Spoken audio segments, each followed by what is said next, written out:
आज बुआ भतीजी का कुछ चटपटा खाने का मन था, तो हमने सोचा कि क्यों ना जलजीरा बनाया जाए। और दीक्षु ने बताया कि बुआ जी कि हमारे पास तो जलजीरे का एक पैकेट है जो कि 1 रुपये का एक है। तो मैंने कहा कि लेके आ जाओ। तो हमने उसे एक बर्तन में पाया, तो उसे टेस्ट करके देखा कि इसमें तो कोई टेस्ट नहीं है। तो हमने उसमें एक नींबू, नमक, इमली का पानी मिलाया। तो फिर मैं गई बाहर, भाभी बोली कि इसमें पुदीना भी गिरेगा। तो हम गए बाहर पुदीना लेने, और पुदीना लेके हमने मिक्सी में थोड़ा पानी डालकर उसे ग्राइंड कर दिया। और फिर उसका जो पानी था वो हमने उस पानी में मिला दिया जिसमें हमने जलजीरा बनाना था, और उसमें थोड़ी सी बूंदी भी मिक्स कर दी।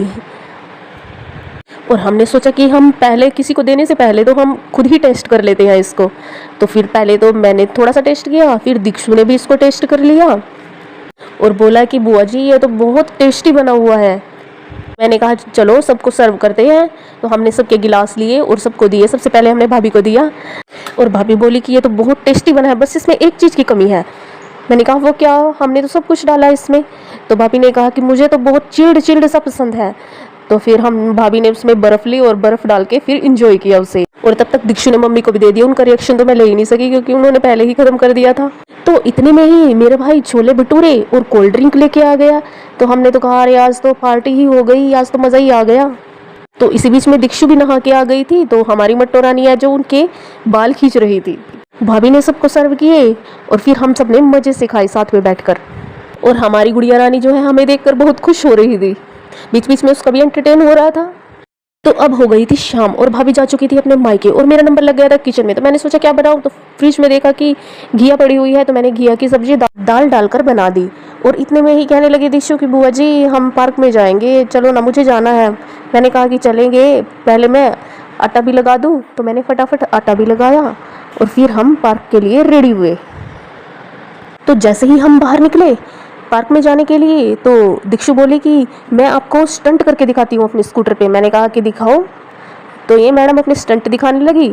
तो फिर हम उसके बाद बाहर पार्क में जाने के लिए तैयार थे और हम जा रहे थे। और रास्ते में हमें दीक्षु के फ्रेंड्स मिले जिनसे हमने थोड़ी बहुत बातचीत की, और फिर हम चल दिए अपनी मंजिल की तरफ।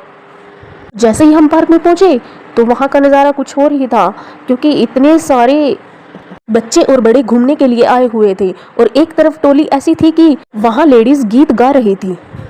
झूले पर तो बच्चे ऐसे भाग रहे थे जैसे मानो उनका नंबर तो लगेगा ही नहीं। और बच्चे तो बच्चे और बड़े भी पार्क में बहुत मस्ती कर रहे थे। उनको कैप्चर करने में भी बहुत मज़ा आया। और साथ ही वहाँ कुछ ऐसे लोग भी मिले कि जिनसे मेरी जान पहचान भी थी। और हमारी गुड़िया रानी तो सबको देख देख कर बहुत खुश हो रही थी। और इतने में दीक्षु की फ्रेंड्स भी वहाँ आ गई और बोलने लगे कि बुआ जी हम गुड़िया को ले लें। तो मैंने कहा कि हाँ बेटा ले लो आप भी। तो उन्होंने गुड़िया के साथ बहुत मस्ती की। बच्चों को देखकर तो गुड़िया ऐसे खुश हो रही थी कि जैसे वो अभी भाग भाग कर उनके साथ खेलने लगेगी। और जब गुड़िया खेल के थक गई थी तो वहीं पार्क में वो सो भी गई थी। हमें पार्क में मिली रूबी, जो कि मुझे बताने लगे कि मैंने आपके हस्बैंड के साथ स्कूल में स्टडी कंप्लीट की। और वो उनके किस्से सुनाने लगे। मुझे सुनने में तो बहुत मज़ा आ रहा था। और ऐसा तो हो ही नहीं सकता कि हम खाली हाथ घर आ जाए।